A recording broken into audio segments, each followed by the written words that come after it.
from the American Gulf Coast, it's the Dave Nemo Show. Well, we certainly value our relationship with some great folks, and some of those great folks are at Crete Carrier and Schaefer Trucking and Hunt Transportation, and Tim Aschoff, the COO of Crete Carrier and the president of Schaefer, is with us, and Kathy Fracasso is joining Tim this morning. She drives for Schaefer, has a very interesting background. It's interesting how she got into trucking in the first place. We'll talk a little bit about that. And Kevin Campbell is with us as well. Kevin is Kathy's asset manager. We'll talk about what Kevin does and how it affects what Kathy does, and vice versa. And we'll be right back with Tim, Kevin, and Kathy from Crete and Schaefer in just a moment.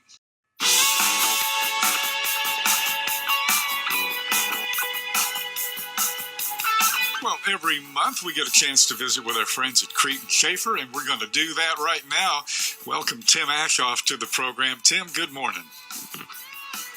Good morning, Dave. Great to be back on the show. It's a beautiful March morning here in Nebraska, and it's really making us feel like spring's just around the corner. Yeah, but another dose of winter is right around the corner, too. So, yeah, don't cut those sleeves off those shirts quite yet, huh? It is still that time of year. It's up and down, but it's a good spring for been a good couple months for us, and we're looking forward to spring, despite a few bumps in the road here, maybe. Got it. Well, you brought a couple of very interesting folks to the program with you, Kathy Fracasso and Kevin Campbell. Tell us a little bit about Kathy and Kevin, and I just wanted to mention something too, that you guys have about 7% female drivers in the fleet, and I mention that because that's just a touch above the national average. It is, and you know, we view trucking as about people. You know, some people look at our industry and they see, you know, big trucks, big fancy trucks, big trailers, and cargo going down the road. You know, we really view it about being about the people. You know, on a couple sides of some of our trailers, we say our most valuable resource sits 10 feet ahead, and that is it's the person in the truck, not the truck. And I think just our overall culture in that way attracts all drivers, but it is, you know, particularly attractive to the female drivers out there, knowing that they will be valued out there on the road. They will be treated like everybody else. That's a lot of when I talk to a lot of our female drivers, that's what they want. They just wanted to be treated like everyone else. And so those relationships are so very important. And what we have and how we try to build that relationship is with people like Kevin and Kathy. Kevin being Kathy's, we call them asset managers. Some people call them driver managers. We think drivers are more valuable than just a title. So we want them to know that they're truly a valuable, resource asset to the company. And so it's those relationships that get built between the team members in the office and in the shops and in the drivers that really make everybody successful. So I think that's what helps attract a larger percentage of females to our company than maybe some others. Gotcha. Understood. Well, Kathy, good morning. Welcome to the program. Good morning. You got into trucking, and I kind of told a touch of this story a little bit earlier this morning when I was mentioning that you, Kevin, and Tim were going to be on. You got your CDL kind of on a bet, I understand, when you were working with the Forest Service. Tell us a little bit about what you did at the Forest Service. Oh, the Forest Service as a firefighter. So you you jumped into forest fires, from what I understand. Well, yeah, I did a little of it all. I started out as a structural. I started out in a city engine, and then I went over to forest. And with there, I was on an engine, then was a shot, and then I was a jumper. Yes, I did jump we don't jump into the fire, you jump ahead of the fire. Hey, listen, I would have been jumping out of the fire. You got me? Oh, it's a piece of cake. It's fun. Yeah. So I don't know how and listen, no offense to you or Kevin or Tim or anybody listening, but I don't know how driving a truck down the highway is more challenging than jumping ahead of a fire out in the forest. But for you, it is a challenge. Oh, for sure. It is. And, you know, I think, especially with the fire, you have to be able to, you have to be able to Yeah, it is. Yeah, it is. Believe it or not, it's harder to drive a truck than it is to fight fire. I mean, because there's dangers on the road every day, and you don't know what those dangers are. And at least fighting fire, you know what you're getting into. You know what I mean? So. Yes, I do understand that. Even though a fire can be unpredictable and winds can be unpredictable, you still know that, and you still kind of know what to expect. Kevin, that's a very interesting statement that Kathy just made, and I think that's a perfect way to kind of bring you into the conversation in terms of what you do there at the company. Now, you're relatively new to trucking itself, from what I understand. Good morning, Dave. Yes, I am actually fairly new. This is my first time having anything to do with the trucking industry, and I have found it quite fascinating. Now, when Kathy said, hey, you know what, driving a truck is more dangerous than and more challenging than fighting those fires, on that take, that basically leads to a discussion about understanding what Kathy and other drivers do out there on a day-to-day, mile-by-mile basis, and how you affect that. So you, I would imagine, learned that lesson pretty fast. You know, I did, and quite honestly, if I'm being, perfectly honest, I don't still understand exactly what it is that Kathy and the other drivers do, because Dave, have never sat behind the wheel of a truck before. I made the comment yesterday, I wouldn't even know how to start a truck, and so what that does for me is lead to a ton of respect for the drivers, Kathy and the other drivers that are in our fleet.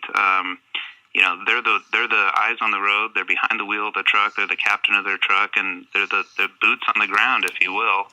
And so I really respect that, and I try not to patronize that, if you will, but rather it leads me to want to enhance their job and what they're trying to do out on the road, even though I don't understand it exactly to a T, if you will. My job, I feel, is to do whatever I can to make life as easy for them and as best as I can, make their job easier. So. Indeed, and that's all about relationships. Tim, I was talking with one of our listeners earlier in the program. He was our first caller right after 6 o'clock, and essentially he tried to give some advice to a driver. A driver was buying a radar detector, and he said, "Hey, you know what? Don't waste your money on that. That's illegal." And the guy didn't want to hear about it. The next thing he basically said, he ran into another driver who was getting ready to sign up for a shower, and he says, there are 5 people ahead of you. Just thought I'd let you know. It's going to be a wait. Well, the guy didn't want to hear it. And we talked about how we have insulated ourselves so much in this age of communication and, all of the social media, but we're really insulating ourselves from one to another. That's a danger everywhere, but that's something I guess you really have to keep ahead of in terms of the relationship that an asset manager and a driver will have.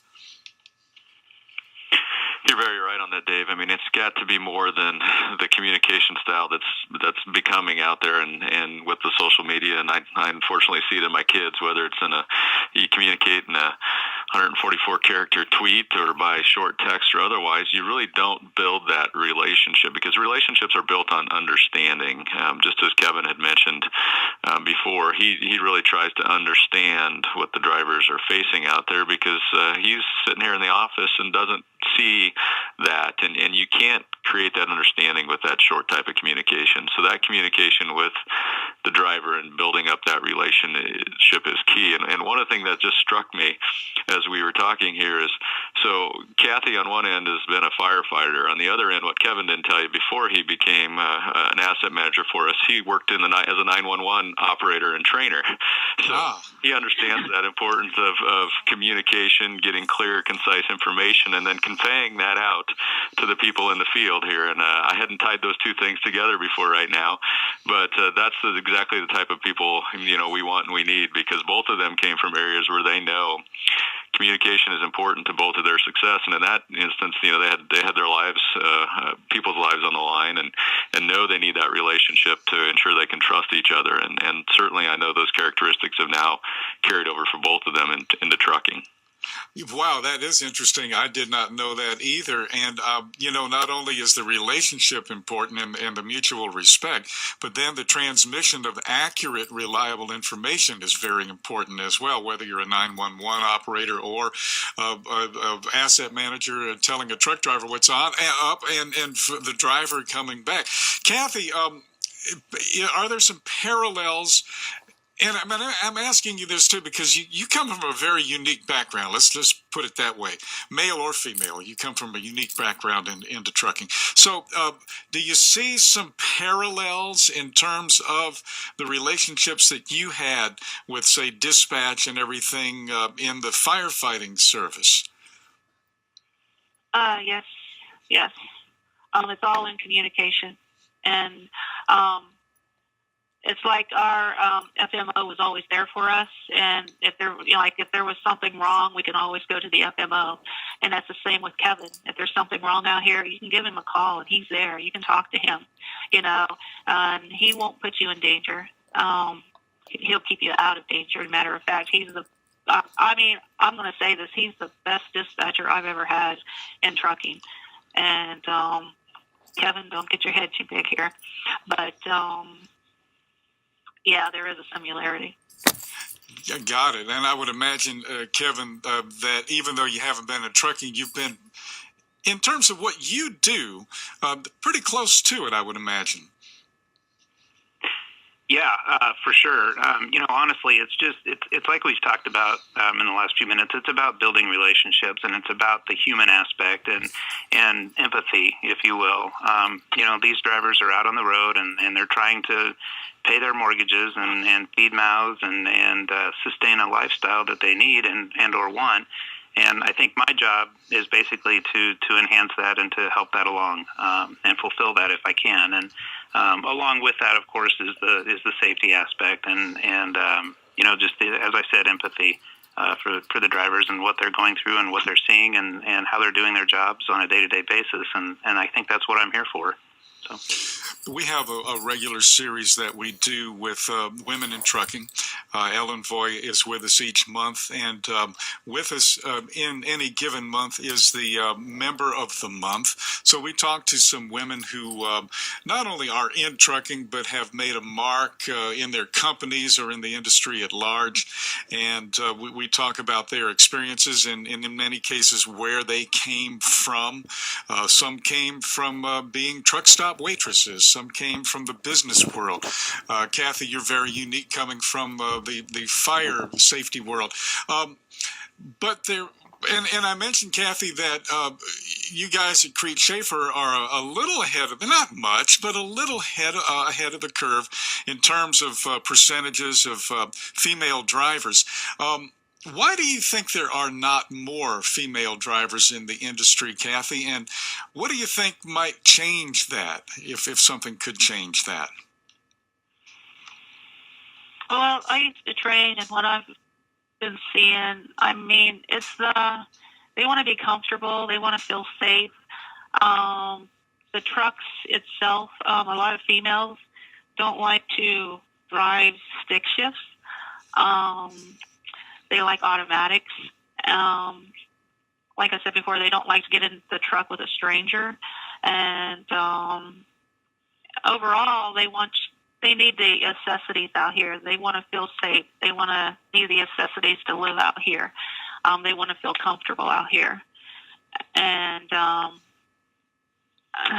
that's that's all I know. I mean, yeah, sure. Because when I came out here, I was scared. I mean, I was scared to death when I came out here because I had to get into a truck with a complete stranger, and it was scary. But you just buckle up and do it. If you really want to do it, you'll do it. And Well, we're going to take a quick break here, but Tim, I just wanted to kind of pick up, and you and I have kind of talked about this before on the program, and I know you guys are very diligent about some of the issues that Kathy just brought up. Absolutely. We have to make being out on the road comfortable for everybody. We know that people's safety and comfort are very important, and certainly something we've done in recently, and even as we look at the specifications for our equipment and what we can do to help our drivers feel that way. And for one thing, all the new trucks we are getting, are coming with an auto shift transmission, so that helps out with some of the things that Kathy mentioned to make all drivers, but particularly some of the female drivers, more comfortable being out there on the road. So yes, we have to listen to what the drivers' needs are and adapt to those to make everyone successful. We're going to take a real quick break right here. We'll be right back. Tim Aschoff is with us, Kathy Fracasso, Kevin Campbell from Crete and Schaefer. Tim Aschoff, Kathy Fracasso, Kevin Campbell with us from Crete and Schaefer. Kevin, so you work on a day-to-day basis with drivers through thick and thin, through the weather that's really fickle anymore. You just don't know. It's like that box of chocolates, only it doesn't taste very good. What do drivers look for in you? And let's talk about success a little bit, because we all need to be successful. What are some of the things that you do for drivers that help them to be more successful?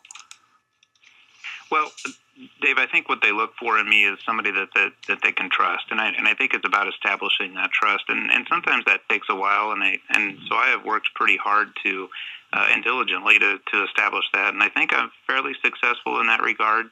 But what they are looking at, to me for is to basically just keep them moving. They want the miles, and as I mentioned before, they're looking to earn a pay. They're looking to pay their mortgage and their bills, and so that's kind of what they're looking for from me. And my job is, as I see it, is to make sure that happens. To look for solutions.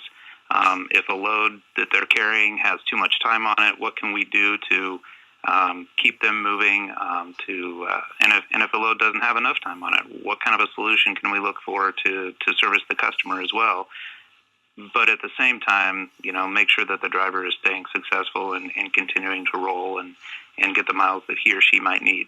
So I guess I looked at that as my job each and every day is to basically come in and I have a puzzle in front of me, and how do I solve that puzzle? What's the best way for me to find a solution, and at the same time keep the drivers moving and happy and successful. That's an interesting way to put that, I guess maybe sort of like a jigsaw puzzle. Some days you can see the picture, and some days those pieces are turned upside down, I would imagine, right? That's exactly right, yes. Tim, you guys have such a history. We've had the pleasure of broadcasting from your headquarters, of course, and Crete started by a fellow named Dwayne Ackley, who would more often than not be seen outside pumping fuel for drivers and sitting, over lunch and things like that. That's the kind of place you guys continue to be. I've been there. I've seen it. That's absolutely right. I mean, Dwayne instilled in us that, it is all about people, and there isn't any one of us that's any better than anybody else, but we're all great as a team. So whatever needs to be done to help, someone else be successful, that's what we all do. And that's what really makes so many people proud to be part of the Schaefer and the Crete team is that it's about people like Kathy and Kevin. And these are some of this conversation this morning is some of the best, days of mine at work. It's about talking with people and working with them to help make them successful. As Kevin said with Kathy here, they work together, they communicate, they trust each other, and in this world where if you listen to the news, it seems like nobody trusts anybody. It's nice to be able to have those types of relationships, and I guess one thing I think Dwayne would always say to us, well, let's just be good Midwesterners. Let's have good Midwestern value and treat people like you should. And for over 50 years now, that's what we've been practicing. Indeed, indeed. Well, thank you so much, all three of you, for being with us. Kathy, where are you right now? I forgot to ask you. I'm in Wilmer, Texas, at the terminal. Okay. All right. We'll have a, you know where you're heading next? No, I don't. Well, that's Kevin. That's truck driving, right? Yep. Well, Kevin, thank you so much for being with us. Thanks for sharing your insight. Tim, as always, thank you very much. Thanks for bringing Kathy and Kevin to the program this morning. Our pleasure to be on. Thank you. Tim Aschoff, COO of Crete and president of Schaefer. Kathy Fracasso, who's on with Schaefer, and Kevin Campbell, Kathy's asset manager there